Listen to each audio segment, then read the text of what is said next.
tutup. Assalamualaikum warahmatullahi wabarakatuh. Selamat Waalaikumsalam. pagi menjelang siang semua anak-anakku yang cantik-cantik. Pada pertemuan pertama kelas 12 materi produktif AKL, kami akan menyampaikan untuk lebih mengulas lagi yang sudah disampaikan di awal-awal, karena kelas 12 nanti akan ada ujikom. Ini dalam sebuah perusahaan, sebelum membahas perusahaan lebih jauh kita harus bahas dulu organisasi.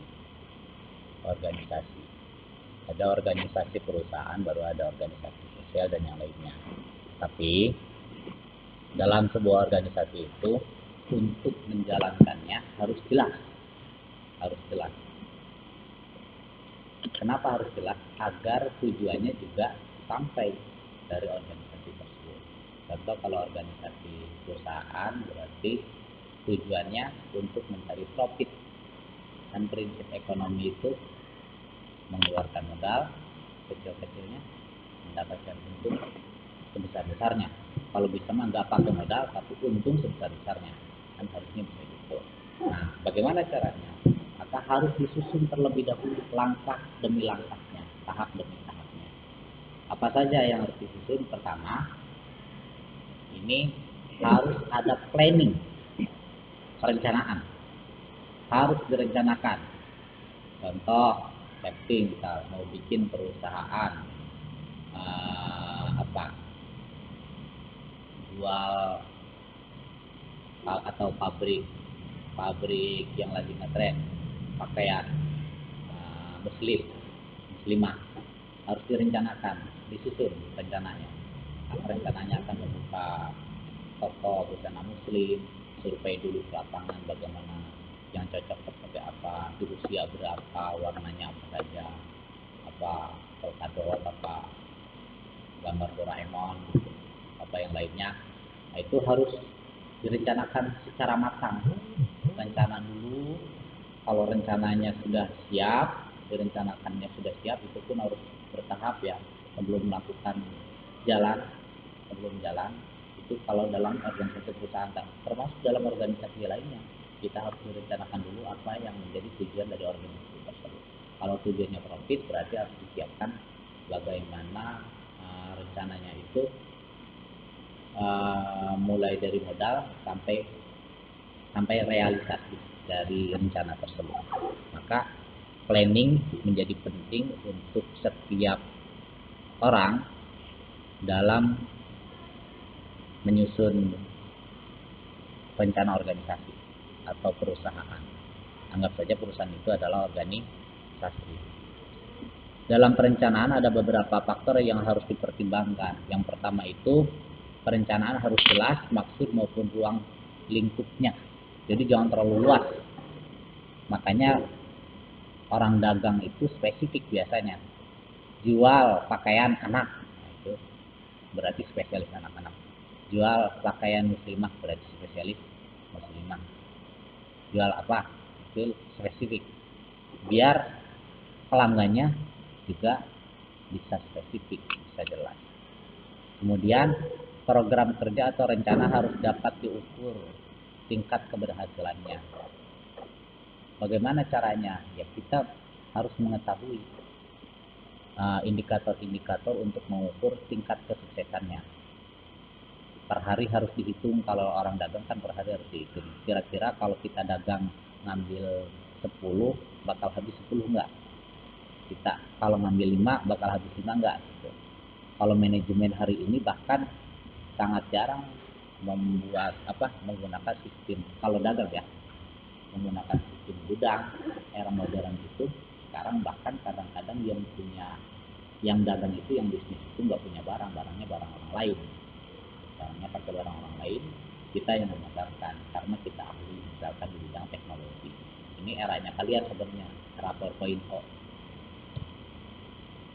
Selanjutnya, sesuai dengan kemampuan dan sumber daya yang ada.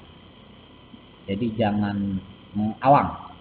Kita membuat rencana kerja perusahaan tapi targetnya terlalu jauh. Kita belum mampu untuk ekspor, ya jangan direncanakan ekspor, kira-kira begitu. Kita mampunya memasarkannya hanya di lingkungan, ya kita target di lingkungan saja dulu. Kalau ini yang sudah besar, ekspansi di berikutnya. Kalau bisa ekspansi ternyata menguasai kecamatan, menguasai kabupaten tetangga, menguasai provinsi, menguasai Nusantara. Kalau sudah bisa menguasai itu, baru kemudian bisa ekspor produk. Kemudian waktu, time, ada batas waktu yang jelas. Kita usaha di bidang A harus jelas waktu dimulainya kapan, dalam 1 bulan nanti dievaluasi seperti apa hasilnya. Nah itu semua harus disusun secara rapi, tadi di planning itu direncanakan, mulai dari RAB-nya, rencana anggaran biayanya, mulai dari belanja kalau kita dagang produk orang lain, beli dulu barangnya, kemudian tenaga kerjanya dihitung berapa, ditarget dalam setiap bulan harus keluar barang berapa untuk menutup biaya operasional. Itu baru usahanya bisa akan jalan. Itu usahanya baru akan jalan. Setelah direncanakan, diorganisir, namanya organizing. Organizing adalah proses dalam memastikan kebutuhan manusia dan fisik setiap sumber daya tersedia untuk menjalankan rencana dan mencapai tujuan yang berhubungan dengan organisasi. Diorganisir, kebutuhannya apa saja? Tadi kan direncanakan dulu, disusun, kemudian diinventarisir. Ini ternyata kita membutuhkan toko, siapkan tokonya. Kita membutuhkan sumber daya manusia, tenaga kerja, siapkan tenaga kerjanya. 2 orang cukup, misalkan cukup 2 orang dulu. Nanti kalau berkembang pesat, tambah karyawannya. Seperti itu kira-kira. Harus diorganisir. Terus ada orang yang khusus mengelola keuangannya, kasir itu. Maka kalau kalian sebagai pengusahanya, itu nanti kalian yang mengauditnya, yang melihat bagaimana perusahaan. Biasanya pengusaha itu kan nggak nunggu sendiri ya, ada karyawannya. Tapi tahap awal misalkan harus jalan sendiri, ditunggu sendiri, nggak apa-apa awal. Kalau sudah berkembang, maka harus melibatkan orang lain dan harus menggunakan teknologi hari ini tuh. Harus tercatat stoknya berapa, kalau barang yang dijual keluar berapa di hari ini, langsung dicatat, dapat uang berapa, dapat keuntungan berapa. Sekarang banyak aplikasi yang mengarah ke arah sana, yang menyiapkan, ada aplikasi kasir dan sebagainya. Itu untuk bahan pemantauan kita sebagai pemilik perusahaan dalam mengontrol perkembangan perusahaan kita. Karena ini bedanya, ada orang yang usaha di zaman dulu dengan zaman sekarang. Orang usaha zaman dulu itu kan hanya manual, pokoknya dagang, jual, selesai. Tidak dilihat secara manajemennya, aturan main perusahaannya. Kalau kita diatur dalam awal perusahaan, direncanakan dari usaha yang kita rencanakan, maka untuk gaji karyawan itu maksimal misalkan 15% atau maksimal 30%. Maka harus disiapkan betul, harus laku berapa targetnya untuk honor karyawannya 30%. Nah, untuk zakat misalkan, infak dan sedekah berapa persen, untuk laba yang disimpan berapa persen, untuk kemudian pengembangan perusahaan, dan untuk honor pemilik perusahaannya juga harus ditetapkan. Kalau kalian ingin sukses dalam bidang usaha, ditetapkan dari awal. Honor pemilik perusahaan juga jangan seenaknya. Ini mah perusahaan kita, ambil saja, keuntungannya berapa ambil semua. Itu nggak akan berkembang, perusahaannya akan stuck di situ saja karena tidak ada modal untuk pengembangan. Jadi memang harus direncanakan secara baik, planningnya diorganisir. Itu tadi potensi-potensinya pengorganisiran, termasuk pangsa pasarnya kita harus baca. Pasarnya yang laku di Rancabang apa, misalkan kita mau jualan apa, pangsa pasarnya di Sukamandi apa, kita mau jualan apa. Sudah tahu di situ banyak misalkan usaha sejenis chicken, kita tambah lagi chicken lagi, sementara kita produk baru yang tidak menguasai medan, ya siap-siap bangkrut aja kalau kayak gitu. Nah, itu makanya harus dikuasai. harus benar-benar direncanakan, kemudian diorganisir bagaimana potensinya dan lain sebagainya, memang harus jelas.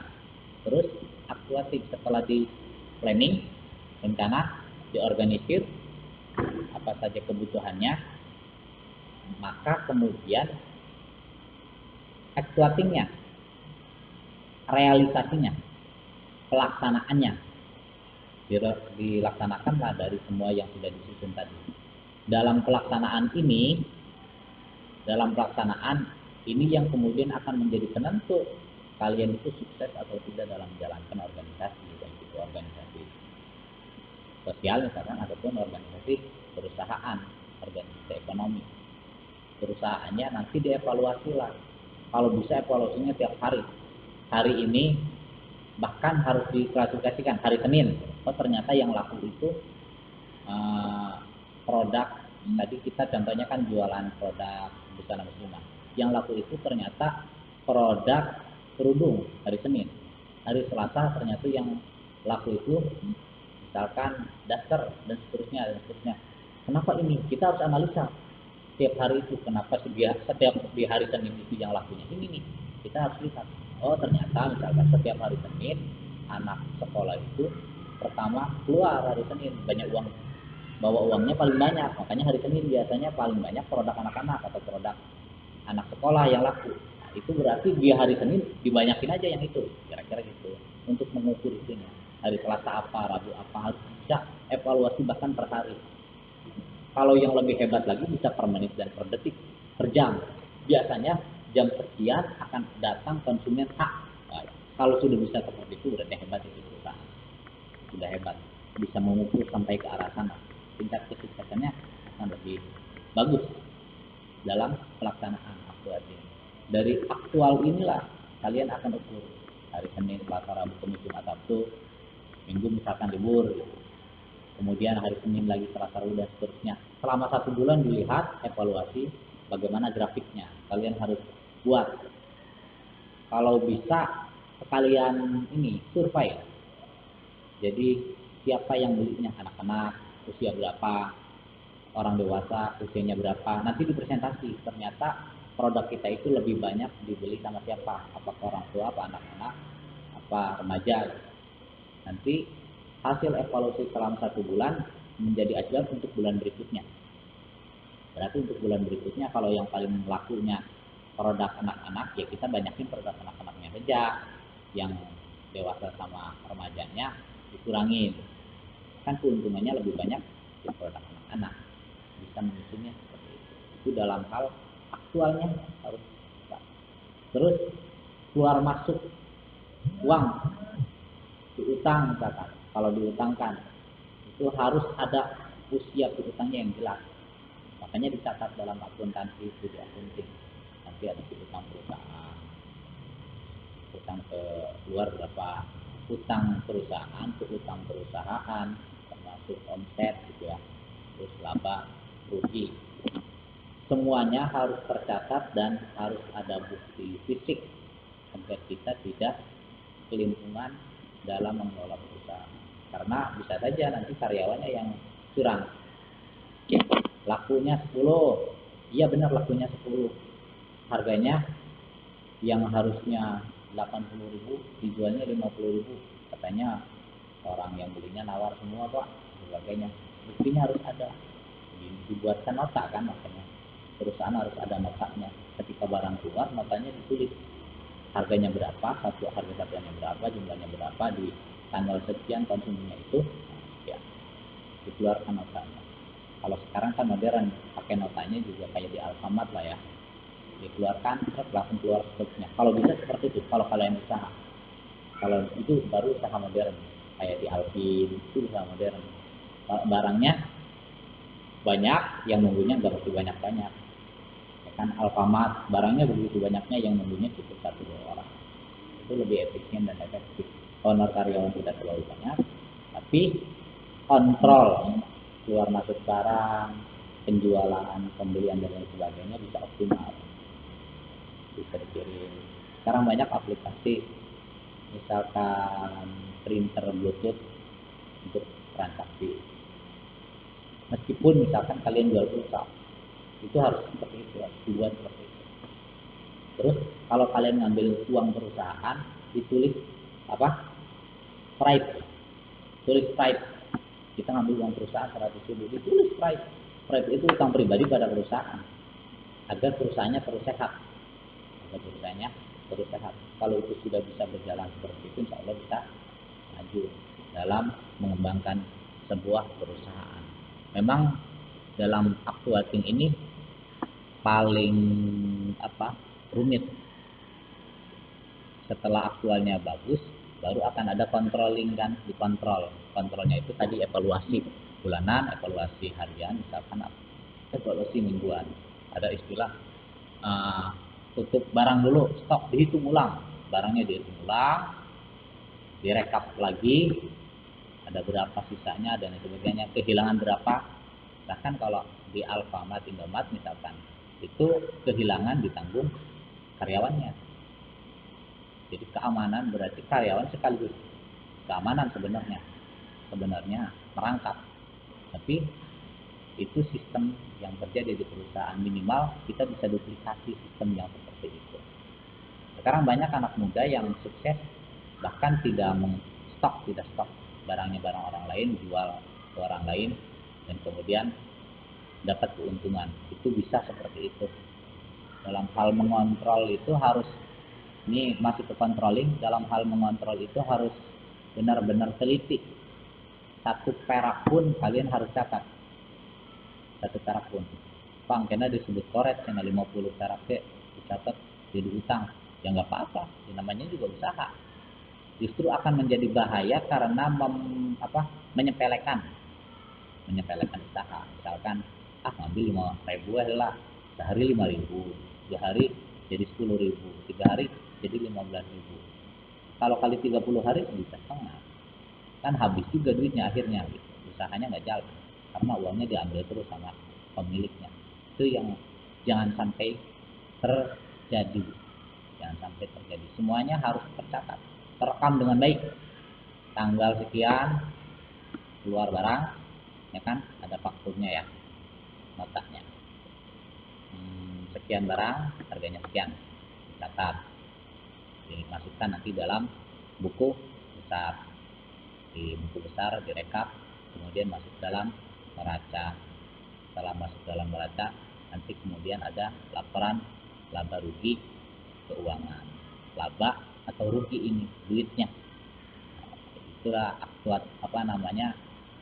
mata pelajaran AKL. Hebatnya AKL itu sebenarnya kalau orang lain yang punya usaha, kita yang bisa memanajerial. Bahkan kita jadi pengusahanya. Kalau orang lain belajar misalkan di bidang jaringannya, kalian nggak paham di bidang jaringan, tapi kalian bisa jadi pengusaha jaringannya. Kira-kira begitu. Saya sering sampaikan, misalkan sekarang nih saya jadi direktur BUMDes, Badan Usaha Milik Desa, di Desa Rancabangon. Unit usaha yang jalannya diantaranya ada jaringan, ada perikanan, ada pertanian. Saya nggak paham soal pertanian, tapi bisa usaha di bidang pertanian. Nggak begitu paham di bidang perikanan, nggak paham di bidang perikanan. Saya bisa usaha di bidang perikanan. Di bidang jaringan nggak paham, tapi saya bisa mengendalikan perusahaan di bidang jaringan. Tinggal melibatkan saja tenaga tekniknya, tenaga ahlinya di bidang itu. Kita punya perusahaannya, libatkan tenaga ahlinya, kita percayakan sama orang yang punya kualitas, kemudian integritas, jujur. Ini yang paling penting, punya kejujuran, karena banyak orang pintar kemudian tidak jujur, perusahaan dibawa kabur sama orang tersebut. Nah, setelah itu baru kemudian perusahaan yang berjalan. Kira-kira gambaran dalam hal usaha itu ya seperti itu, harus seperti itu kalian rencanakan dengan baik. Tadi saya ulangi, dalam menyusun sebuah perusahaan, kalau kalian mau usaha harus planning, direncanakan dengan baik. Kemudian organizing, kebutuhannya apa saja, diorganisir, actuating, realisasikan apa yang sudah direncanakan, yang sudah diorganisir, kemudian controlling, dikontrol, dievaluasi. Kalau anak muda juga seperti itu kan, dalam segala hal, bahkan bukan hanya dalam organisasi, dalam kehidupan sosial bermasyarakat juga seperti itu. Saya sering sampaikan, kalau kalian pengen menjadi orang sukses, buat rencana hidup. Rencana hidup harian, rencana hidup mingguan, rencana hidup bulanan, rencana hidup tahunan. Dibuat, direncanakan sebaik mungkin. Kita pengen jadi dokter, rencananya, maka setiap hari harus menghafal misalkan bahasa-bahasa ilmiah kedokteran. Harus setiap hari bertambah. Bulan ini bertambah, terus bertambah. Maka di tahun yang ditargetkan, di tahun 2029 misalkan, atau 2024 atau 2000 berapa, kita jadi dokter. Itu harus direncanakan dengan baik. Jadi teknik POAC ini, planning, organizing, actuating, sama controlling ini bukan hanya untuk menyusun perusahaan saja, tapi dalam kehidupan sosial masyarakat juga harus dibuat. Saya sering buat rencana seperti itu. Pagi nih harus bangun jam berapa, gitu kan? Kemudian ke sekolah jam berapa, setelah di sekolah kemudian di mana jam masuk lagi apa. Aktivitas saya kan full, tapi kemudian diatur sebaik mungkin untuk semuanya bisa berpenuh. Bagaimana caranya? Ya diatur, dibuat jadwal, bahkan dibuatkan alarm. Jam sekian harus berangkat ke kantor, jam sekian harus berangkat ke sekolah, dibuatkan alarm, diatur. Kalian di rumah masing-masing bisa seperti itu. Dibuatkan pagi-pagi sebelum tidur buatnya ya, malam dibuat, disusun. Besok rencana aktivitas besok. Jam 4 bangun, sholat tahajud jelang subuh ya, misalkan. Sholat apa sebagainya, baca Quran. Jam 5, setengah 5, sholat subuh sampai jam 5, aurot misalkan. Paginya olahraga, mandi, sarapan, terus berangkat sekolah. Harus dicatat. Oh ini agenda kegiatan buat besok. Jadi kalian mau ngapain juga besok, aduh sudah waktunya ini nih, ya atur ulang. Itu akan lebih nyaman kalian karena sudah terjadwal, hidupnya terarah. Jadi ada orang yang kadang-kadang lamun nggak jelas, ya kan? Rencana besok kemana we, saat disampurna. Kalau yang datangnya ini. Tapi kalau kita sudah punya rencana kerja, rencana aktivitas setiap hari akan jelas. Setiap harinya akan jelas kita melakukan apa. Kan orang yang paling baik itu orang yang hari ini lebih baik dari hari kemarin. Itu orang yang baik. Orang yang rugi itu orang yang hari ini lebih jelek dari hari kemarin. Jadi orang yang biasa-biasa saja, orang yang hari ini sama dengan hari kemarin, itu biasa-biasa saja. Bahkan saya pernah membuat agenda harus ketemu teman satu hari bertambah sekian orang, dibuat seperti itu, bertambah teman-teman, kan?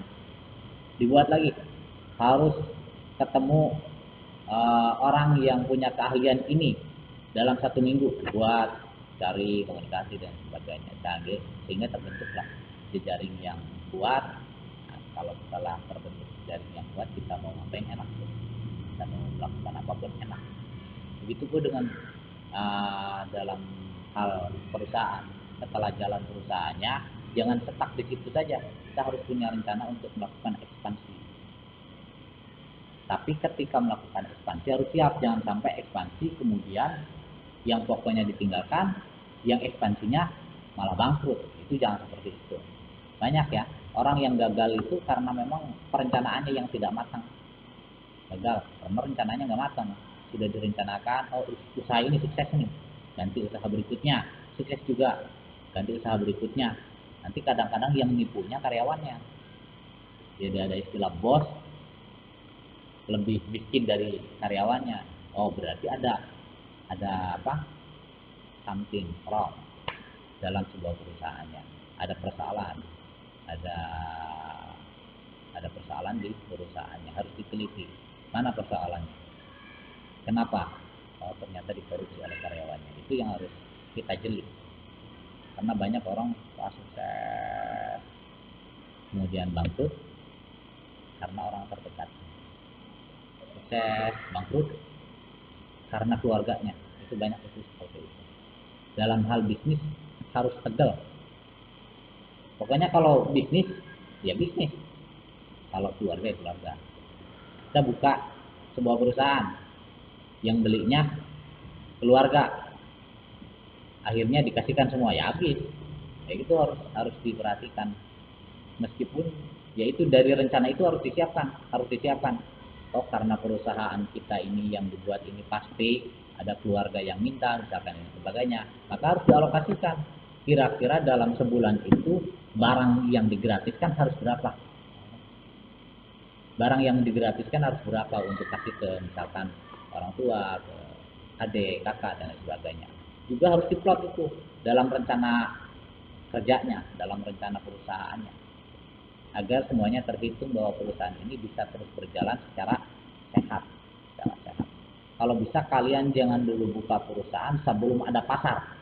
Kalau pasarnya sudah kuat, sudah siap, baru buka. Banyak tuh orang yang bikin perusahaan, bikin usaha, nggak tahu siapa yang mau belinya, ya bangkrut lah. Launching misalkan, launching juta, rame-rame dan lain sebagainya, ternyata nggak ada yang belinya, ya bangkrut. Penyebab nggak beli kenapa? Itu juga harus dianalisa.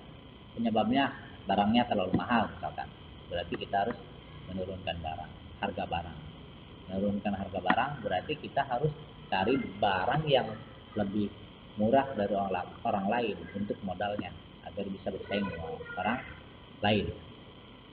Kemudian pelayanannya, ini penting, ini pelayanan. Akan berbeda orang yang punya usaha dilayani dengan pelayanan yang ramah sama orang yang dilayani dengan pelayanan yang nggak baik. Ada konsumen datang ke toko kalian yang kalian buat, datang manyun begitu nunggu anak, siap-siap bangkrut berarti. Mulai dari ini datang, nggak ada lagi orang yang mau datang berkunjung untuk membeli barang ke situ. Kalau bisa ketika datang seolah sudah akrab sejak lama. Kalau bisa seperti itu, semua orang dibuat seperti itu, jadi akan nyaman tuh datangnya. Kalau perempuan biasanya gampang lah kayak gitu ya, teknik pemasaran itu mah. Kenapa ada sales promotion girl itu, SPG itu, kenapa nggak SPB? SPB mah terlaku, bagaimana SPG kan?